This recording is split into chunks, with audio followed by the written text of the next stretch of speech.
போட்டித் தேர்வு மாணவர்கள் அனைவருக்கும் வணக்கம். நம்ம இன்னைக்கு நூல்வெளி சீரிஸோட 2வது நாளில் இருக்கோம். இன்றைக்கி நம்ம பார்க்க போகிறது 6ஆம் வகுப்பு செகண்ட் டேர்மில் இயல் 1 மூதுரை என்னும் பாடப்பகுதியில் உள்ள நூல்வெளியை தான் பார்க்க போகிறோம். வாங்க பார்க்கலாம். மூதுரை என்ப நூலின் ஆசிரியர் யாருன்னு பார்த்தீங்கன்னா ஔவையார். ஔவையார் ஆத்திச்சூடி, கொற்றைவேந்தன், நல்வழி போன்ற நூல்களையும் இயற்றியிருக்காங்க. மூதுரை என்னும் சொல்லுக்கு மூத்தோர் கூறும் அறிவுரை, இது ரொம்ப முக்கியம். சிறந்த அறிவுரைகளை கூறுவதால் இந்நூல் மூதுரை என்று பெயர் பெற்றது. இந்நூல் 36 பாடல்கள் உள்ளன. இந்நூலில் 36 பாடல்கள் இருக்குது. இந்த நூலோட ஆசிரியர் பெயர் ஔவையார். இந்த நூலோட பெயர் என்ன? மூதுரை. இவங்க என்னென்ன நூல் எழுதியிருக்காங்க? ஆத்திச்சூடி, கொற்றைவேந்தன், நல்வழி. மூதுரைக்கு என்ன பொருள்? மூத்தோர் கூறும் அறிவுரைன்னு தான் பொருள். சிறந்த அறிவுரைகளை கூறுவதால் இந்நூல் மூதுரை என்று பெயர் பெற்றது. இந்நூல் 36 பாடல்கள் உள்ளன. இந்நூலில் 36 பாடல்கள் இருக்குது அப்படின்னு சொல்லியிருக்காங்க. அடுத்து நம்ம பார்க்க போகிறது அதே இயல் 1 செகண்ட் டேர்மில் துன்பம் வெல்லும் கல்வி என்னும் பாடப்பகுதியில் நூல்வெளியை தான் பார்க்க போகிறோம். வாங்க பார்க்கலாம். எளிய தமிழில் சமூக சீர்திருத்த கருத்துக்களை வலியுறுத்தி பாடியவர் பட்டுக்கோட்டை கல்யாண சுந்தரம். திரை இசை பாடல்களில் உழைப்பாளர்களின் வேர்வை போற்றியவர். மக்கள் கவிஞர் என்னும் சிறப்பு பெயரால் அழைக்கப்படுகிறார். இவர் எளிய தமிழ் சீர்திருத்த கருத்துக்களை வலியுறுத்தி பாடுபவராம். அவர் யாருன்னு பார்த்தீங்கன்னா பட்டுக்கோட்டை கல்யாண சுந்தரம். திரை இசை பாடல்களில் உழைப்பாளர்களின் வேர்வையை போற்றி பாடுபவராம். இவர் மக்கள் கவிஞர் என்னும் சிறப்பு பெயராலும் அழைக்கப்படுகிறார். இது ரொம்ப முக்கியம், எக்ஸாம்பிள் கேட்பாங்க. பட்டுக்கோட்டை கல்யாண சுந்தரத்துக்கு என்ன சிறப்பு பெயர்? மக்கள் கவிஞர். அடுத்தது நம்ம பார்க்க போகிறது 6ஆம் வகுப்பு 2வது பருவத்தில் இயல் 2 ஆசாரக்கோவை பாடத்தில் உள்ள நூல்வெளியை தான் பார்க்க போகிறோம். வாங்க பார்க்கலாம். ஆசாரக்கோவையின் ஆசிரியர் பெருவாய் நுள்ளியார். இது ஒரு பாயிண்ட். இவர் பிறந்த ஊர் கயத்தூர்.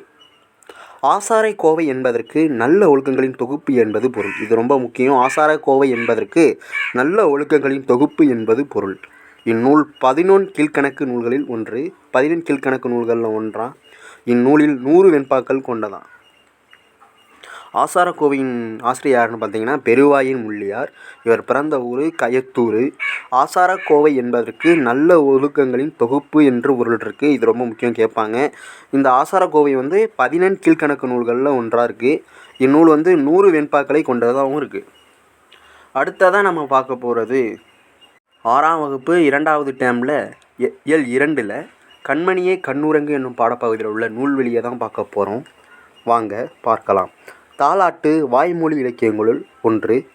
தாள் என்பதற்கு நாக்கு என்று பொருள். நாவை அசைத்து பாடுவதால் தாலாட்டு தாள் ப்ளஸ் ஆட்டு என்று பெயர் பெற்றது. குழந்தைகளின் அழுகையை நிறுத்தவும் தூங்க வைக்கவும் இனிய ஓசையுடன் பாடப்படும் பாடல் தாலாட்டு. இது இன்னொரு டைம் என்னென்ன ஒன்வரி லைன் இருக்குன்னு பார்க்கலாம். தாலாட்டு வாய்மொழி இலக்கியங்களுள் ஒன்று. இது ஒரு பாயிண்ட். தாள் என்பதற்கு நாக்கு என்று பொருள். இது 2. நாவை அசைத்து பாடுவதால் தாலாட்டு தாள் ப்ளஸ் ஆட்டு என்று பெயர் பெற்றது. இது 3. குழந்தைகளின் அழுகையை நிறுத்தவும் தூங்க வைக்கவும் இனிய ஓசையுடன் பாடப்படும் பாடல் தாலாட்டு. இது 4. இதில் 4 ஒன்லைன் வரி இருக்குது. அடுத்ததாக நம்ம பார்க்க போகிறது 6ஆம் வகுப்பு புதிய புத்தகம் டேர்ம் 2 இயல் 3 நானிலம் படைத்தவன் என்னும் பாடப்பகுதியில் உள்ள நூல்வெளியை தான் பார்க்க போகிறோம். வாங்க பார்க்கலாம். முடியரசனின் இயற்பெயர் துரைராசு. பூங்கொடி, ஈரக்காவியம், காவியப்பாவை முதலிய நூல்களை எழுதியுள்ளார். திராவிட நாட்டின் வானம்பாடி என்று பாராட்டு பெற்றவர். இப்பாடல் புதியதோர் விதி செய்வோம் என்னும் நூலில் இடம்பெற்றுள்ளது. இதில் எத்தனை ஒன்வரி லைன்ஸ் இருக்குது அப்படிங்கிறத பார்க்கலாம். முடியரசனின் இயற்பெயர் துரைராசு. இது 1. பூங்கொடி, வீரக்காவியம், காவியப்பாவை முதலிய நூல்களை எழுதியுள்ளார். அவர் எழுதின நூல் என்னென்னு பாருங்கள். வீரக்காவியம், காவியப்பாவை, பூங்கொடி. திராவிட நாட்டின் வானம்பாடி. இது ரொம்ப முக்கியம். இது அடிக்கடி எக்ஸாமில் கேட்டிருக்காங்க. திராவிட நாட்டின் வானம்பாடி என்று பாராட்ட பெற்றவர். இப்பாடல் புதியதொரு விதி செய்யும் என்னும் தலைப்பின் கீழ் இடம்பெற்றுள்ளது. அடுத்ததாக நம்ம பார்க்க போகிறது 6ஆம் வகுப்பு புதிய தமிழ் புத்தகத்தில் டேர்ம் 2 இயல் 3 கடலோடு விளையாடு என்னும் பாடப்பகுதியில் உள்ள நூல்வெளியை தான் பார்க்க போகிறோம். வாங்க பார்க்கலாம். உழைக்கும் மக்கள் தம் களைப்பை மறக்க உறக்கத்துடன் பாடும் பாடலே நாட்டுப்புற பாடல். உறக்கத்துடன் அல்ல, உற்சாகத்துடன் பாடப்படும் பாடலே நாட்டுப்புற பாடலாகும். காதால் கேட்டு வாய்மொழியாகவே வழங்கப்பட்டு வருவதால் இதனை வாய்மொழி இலக்கியம் என்பர். ஏற்றப்பாட்டு, ஓடப்பாட்டு, முதலியன தொழிற்பெயர்களாலும், விளையாட்டுப்பாட்டு, தாலாட்டுப் பாடல்கள் முதலியவை நாட்டுப்புற பாடல்களாலும் அடங்கும். இப்பாடல் சக்திவேல் தொகுத்த நாட்டுப்புற இயல் ஆய்வு என்னும் நூலில் இடம்பெற்றுள்ளது. இதில் என்ன சொல்லியிருக்காங்க அப்படின்னா, உழைக்கும் மக்கள் தம் களைப்பை மறக்க உற்சாகத்துடன் பாடப்படும் பாடலே நாட்டுப்புற பாடலாகும். இது ஒன்று. காதால் கேட்டு வாய்மொழியாகவே வழங்கப்பட்டு வருவதால் இதனை வாய்மொழி இலக்கியம் என்று அழைப்பர். இது ரொம்ப முக்கியம், அடிக்கடி எக்ஸாமில் கேட்டிருக்காங்க, பார்த்துக்கோங்க. ஏற்பாட்டு, ஓடப்பாட்டு முதலிய மொழிப்பாடல்களும், விளையாட்டு பாடல்கள், தாலாட்டு பாடல்கள் முதலியனவும் நாட்டுப்புற பாடல்களில் அடங்கும். இப்பாடல் சக்திவேல் தொகுத்த நாட்டுப்புற இயல் ஆய்வு என்னும் நூலில் இடம்பெற்றுள்ளது.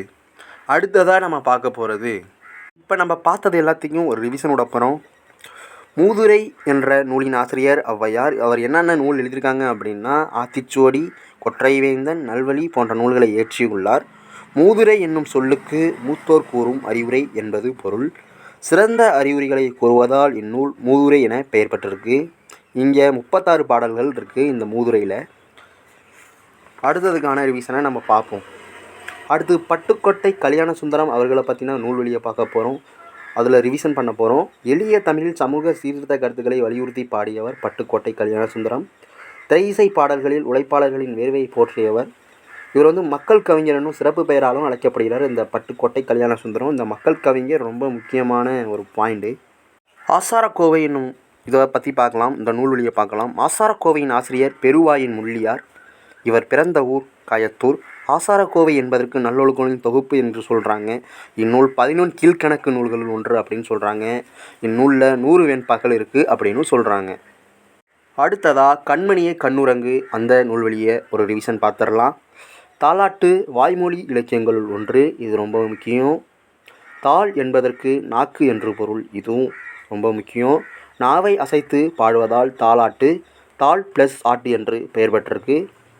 குழந்தைகளின் அழுகையை நிறுத்தவும் தூங்க வைக்கவும் இனிய ஓசையுடன் பாடுவது தாலாட்டு. ஆமாம், நம்ம சின்ன பிள்ளையாக இருக்கப்போ அம்மாக்கள்லாம் பாடுவாங்க இல்லையா தாலாட்டு, அதை தான் இதில் சொல்லியிருக்காங்க. அது ஒரு வாய்மொழி இலக்கியமாகவும் போற்றப்படுது அப்படின்னு சொல்லியிருக்காங்க.